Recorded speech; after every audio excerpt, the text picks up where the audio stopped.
चलते हैं महाभागवत पांडवों के पावन चरित्र में।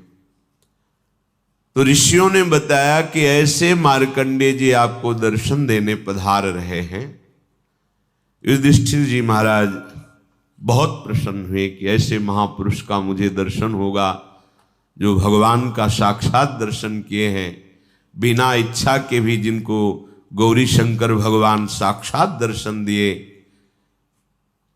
थोड़ी देर में देखा जैसे कोई कई सूर्य एक साथ उदय हो गए हो, ऐसा प्रकाश दिखाई दिया। उस समय आश्रम पूरा तेज से उद्दीप्त हो गया और पुरातन महर्षि श्री मार्कंडेय जी का ही वो तेज था। सब ब्रह्म ऋषि और पांडवजन हाथ जोड़कर खड़े हो गए। मार्कंडेय जी की अंग कांति से जैसे अग्नि में ज्वाला प्रकट होती है, ऐसे तेज प्रकट हो रहा था। देवता, ऋषि, मनुष्य कोई भी ऐसा नहीं जो इनकी पूजा न करता हो। अर्थात सर्वश्रेष्ठ श्री मार्कंडेय जी महाराज को देखकर अनुपम धैर्यवान, परम पवित्र बुद्धि से संपन्न युधिष्ठिर और पांडवजनों सब ने साष्टांग प्रणाम किया। ब्रह्म ऋषियों ने स्तोत्रों के द्वारा स्तुति की। अमित तेजस्वी सर्वज्ञ महात्मा मार्कंडेय जी, द्रुपद कुमारी द्रौपदी, युधिष्ठिर, भीमसेन, अर्जुन, नकुल, सहदेव, इन सब के बीच में उनको सुंदर आसन मिला, विराजमान हुए। सब ऋषि तो उदासीन थे, पर मार्कंडेय जी युधिष्ठिर को देख करके मुस्कुराए। युधिष्ठिर जी ने देखा कि ये तो त्रिकालज्ञ महापुरुष हैं, क्या मेरी ऐसी अवस्था को देखकर ये मुस्कुरा रहे हैं? ऐसा तो नहीं होता। संतों को स्वभाव होता है कि दुखी को देख करके उनको दुख का अनुभव होता है। सब ऋषि उदासी छाई हुई, पर ये बहुत मुस्कुरा रहे हैं। तो उन्होंने कहा कि हे महामहिम, ये जितने तपस्वी ब्रह्म ऋषि जन हैं मेरी अवस्था देखकर संकुचित हैं और दुखी हैं, पर आप मेरी ओर देख करके प्रसन्न मुद्रा में मुस्कुरा रहे हैं, इसका क्या कारण हो सकता है? मार्कंडेय जी ने कहा, तात न तात हृष्यामि न च स्मयामि, प्रहर्षजो मां भजते न दर्पः, तवा पदम त्वद्य समीक्ष रामं, सत्यम व्रतम दासरथिम स्मरामि। हे तात, हे युधिष्ठिर, मैं कभी हर्षित नहीं होता, इसलिए मुझे शोक कभी स्पर्श नहीं करता। मैं अखंड प्रसन्नता से युक्त रहता हूं, मेरा मुख सदैव प्रसन्न रहता है। मुझे कभी किसी से मिलने से सुख नहीं होता, ना मिलने से दुख नहीं होता। मुझे कभी किसी प्रकार का अभिमान स्पर्श नहीं कर सकता। आज जो तुम्हारे को विपत्ति में पड़कर देखकर मेरा मुस्कुराना, तो आपको देख करके मुझे भगवान श्री राम की याद आ गई। आप क्या हो, आपके साथ तो महारथी 4 भाई हैं, बड़े बड़े ब्रह्म ऋषि घेरे हुए हैं, और आप पादुका भी पहने हुए हैं।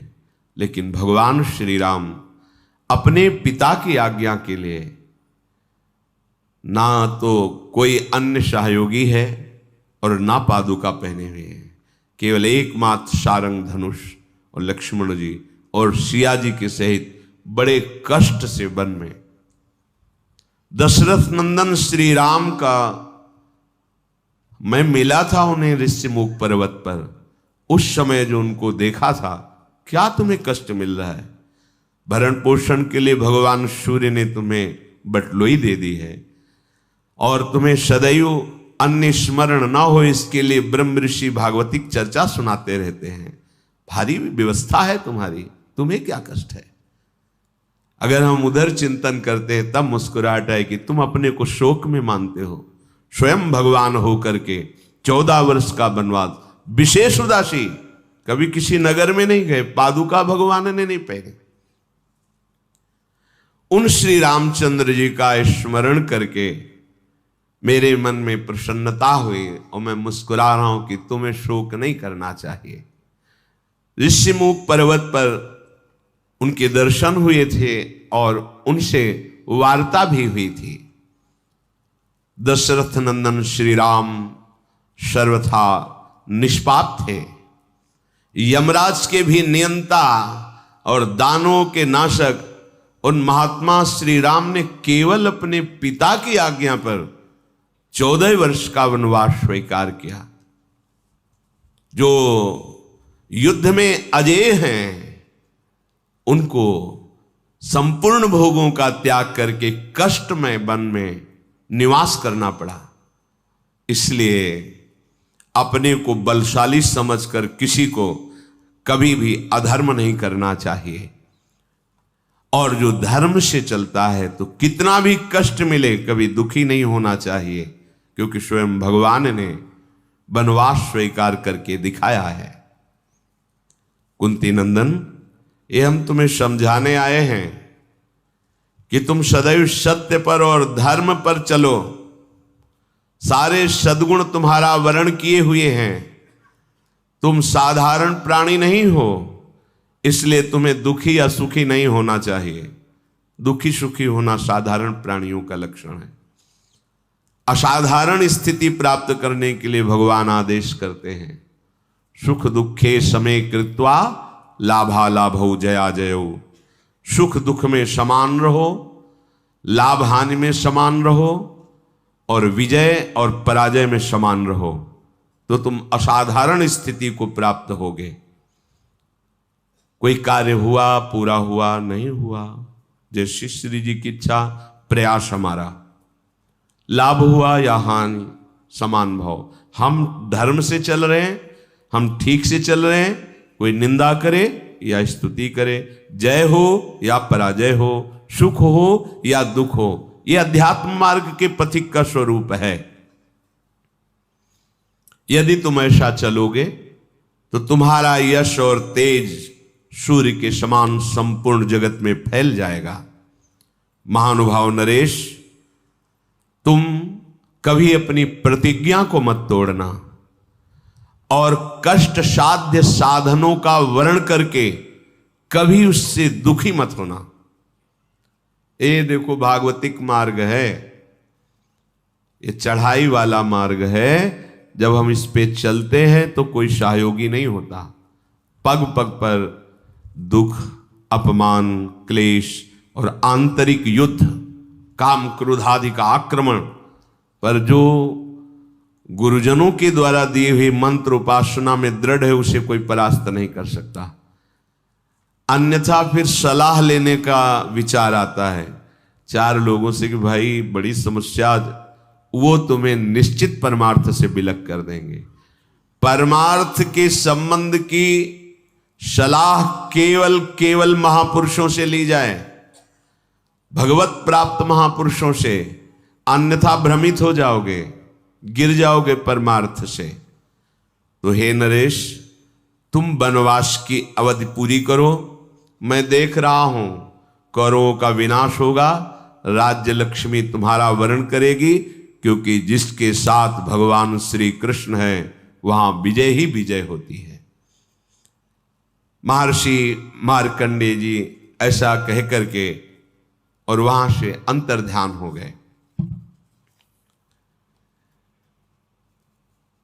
भगवान के परम प्रेमी भक्तजन जो होते हैं, ये जितने बड़े बड़े महापुरुष होते हैं, ये सब स्वाभाविक आके दर्शन देते हैं। भगवान के दर्शन के पहले महापुरुषों का दर्शन होता है, ये सिद्धांत है। जब किसी को भगवान का साक्षात्कार होना होता है तो उसके पहले बड़े बड़े भगवत प्राप्त महात्माओं के दर्शन होते हैं, दिव्य। फिर उसके अंदर वो सामर्थ्य आती है जिससे भगवान का दर्शन करने का अधिकार प्राप्त करता है। श्री मार्कंडेय जी के चले जाने के बाद ब्रह्म ऋषियों की सभा में चर्चा हुई कि क्रोध बड़ा है या क्षमा। अगर हमारे साथ कोई दुर्व्यवहार करता है तो मुझे क्रोध से विजय प्राप्त करनी चाहिए या क्षमा से। तो उन्होंने कहा कि दोनों अपनी जगह ठीक है। ना तो सदा क्रोध ही करना चाहिए और ना सदा ही कोमल बने रहना चाहिए।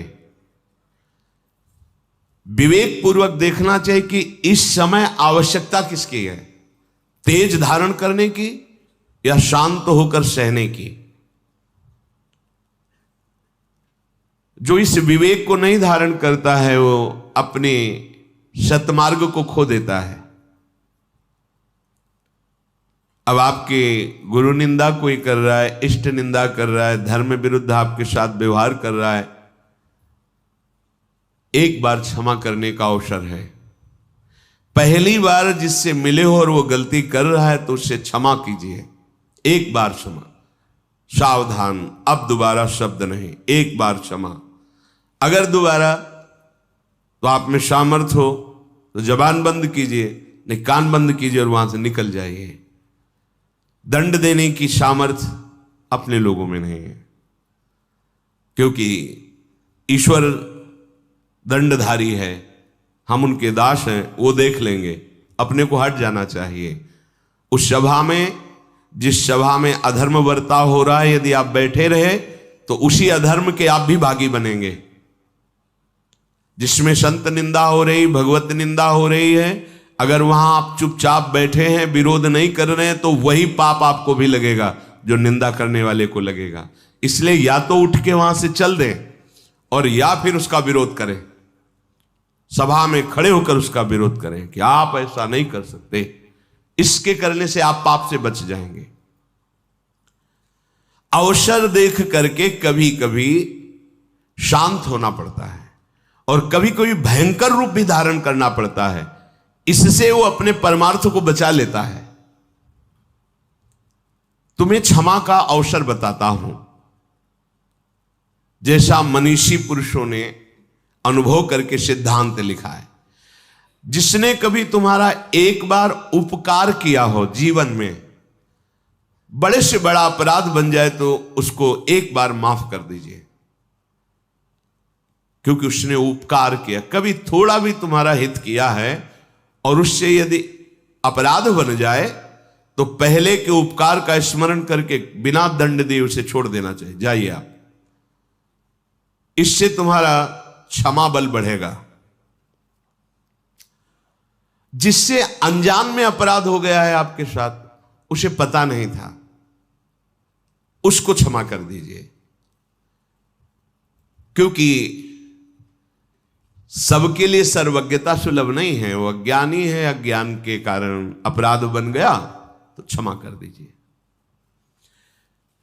पर जिसको एक बार क्षमा कर दिया है और फिर वही अपराध तुम्हारे साथ कर रहा है, तो फिर उसके लिए क्षमा शब्द का प्रयोग नहीं, क्योंकि अब वो फिर तुम्हारे लिए बहुत हानिकारक हो जाएगा। उसके अपराध निवारण के लिए फिर कानून व्यवस्था है, धर्म व्यवस्था है। जो जानबूझकर तुम्हारे साथ बार बार अपराध कर रहा हो, उसको अब क्षमा करना ठीक नहीं है, ये शास्त्र आज्ञा करता है। एक बार क्षमा कर दिया शास्त्राबाहु अर्जुन को। बड़े क्रोध से भगवान परशुराम जी आए, जब सुना कि जमदग्नि जी उनके पिता हैं, यहां से आश्रम का विनाश किया उसने और गौ आदि अपहरण करके ले गए। माता विलाप कर रही थी, तो उनका ऐसे समर्थ की मां विलाप कर रही है, मैं इनका विनाश कर दूं। जमदग्नि जी ने कहा नहीं, पहला अपराध है, क्षमा कर दीजिए, हमारा बल क्षमा है। लेकिन उद्दंडता उनकी इतनी बढ़ गई कि उन्होंने वध कर दिया आकर दोबारा जमदग्नि जी का। फिर भगवान परशुराम ने क्षमा नहीं किया। अपने तेज बल से और फरसे के बल से पूरे वंश का विनाश, काट काट के पहाड़ लगा दिए थे। तो जो उद्दंड है, पाप पे पाप करता जा रहा है, उसके लिए क्षमा शब्द का प्रयोग नहीं है। उसके लिए दंड ही उसके लिए सही औषधि है। प्राणी कोई भी हो, यदि एक बार अपराध करे तो विचार पूर्वक क्षमा कर देना चाहिए। यदि जानबूझकर दोबारा अपराध करता है तो उसे, ये दूसरों के लिए नहीं, अपने लिए भी लागू है। एक बार हमसे गलती हो गई तो प्रभु क्षमा कर देंगे। जानबूझकर गलती करो और सोचो कि भाई नाम या किसी से हम, तो उसको फिर नामापराध के अंतर्गत माना गया है और विशेष दंड का अपराधी।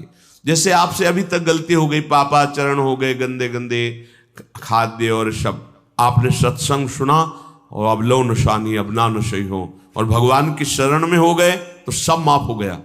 लेकिन अब नहीं होना चाहिए। अगर फिर होता है तो सब जुड़ जाएगा ब्याज सहित। जो दोबारा बार बार अपराध करता है, उस अपराध के लिए दंड देने से ही उसका सुधार होगा, क्षमा से नहीं।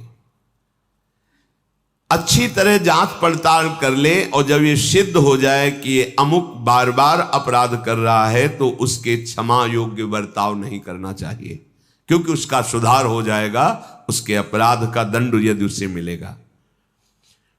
कोमल स्वभाव और उग्र स्वभाव, ये दोनों होने चाहिए। अगर कोमल ही स्वभाव एकदम बनाए रखोगे तो फिर धर्म का भी पालन नहीं कर सकते हो। कई बार जैसे कहा है कि आपकी दृष्टि में पावर होना चाहिए। आप देख के मुस्कुरा दिए, आप ऐसे सरल ढंग से देख, कोई भी आपको बात करेगा, छेड़ेगा, परेशान करेगा।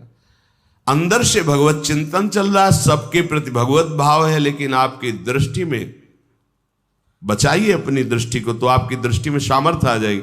ऐसे ही आप जो देखते रहते हैं, आपकी दृष्टि शक्तिहीन होती रहती है। संत अपनी दृष्टि को, तो जितना आप अपनी नेत्रेंद्रिय को फिर आप देखेंगे तो सामने वाले के अंदर जो अपराध वृत्ति भयभीत हो जाएगा। दृष्टि में बहुत तक, सगर के जो 60,000 पुत्र थे, वो बड़ी मनमानी करके, वो किसी ने घोड़ा बांध दिया था कपिल आश्रम में, भगवान कपिल देव जी तो अपने ध्यान में ही थे, बड़ी उद्दंडता शुरू कर दी आश्रम में। तो केवल देखा ही था, भस्म हो गए, संकल्प नहीं किया था, ऐसा शास्त्र में लिखा है कि उन्होंने संकल्प किया हो जाओ भस्म, ऐसा कुछ नहीं, केवल देखा ही था, भस्म हो गए। उन्हीं के उद्धार के लिए तो भागीरथी गंगा जी का प्रादुर्भाव भूतल पर हुआ। तो सदैव कोमल स्वभाव नहीं रखना चाहिए। प्राय हमने महापुरुषों में भी देखा है, कभी कोमल बर्ताव तो कभी उग्र स्वरूप। उसे क्या होता है कि उद्दंड मनों पर अपने आप शासन होता है। बहुत दयालु हैं, बहुत कृपालु हैं, बहुत करुणामय हैं, तो आप देखो तुम्हारे मन की दशा क्या। अरे कुछ नहीं, 2 मिनट के बाद तो देखते हैं ना।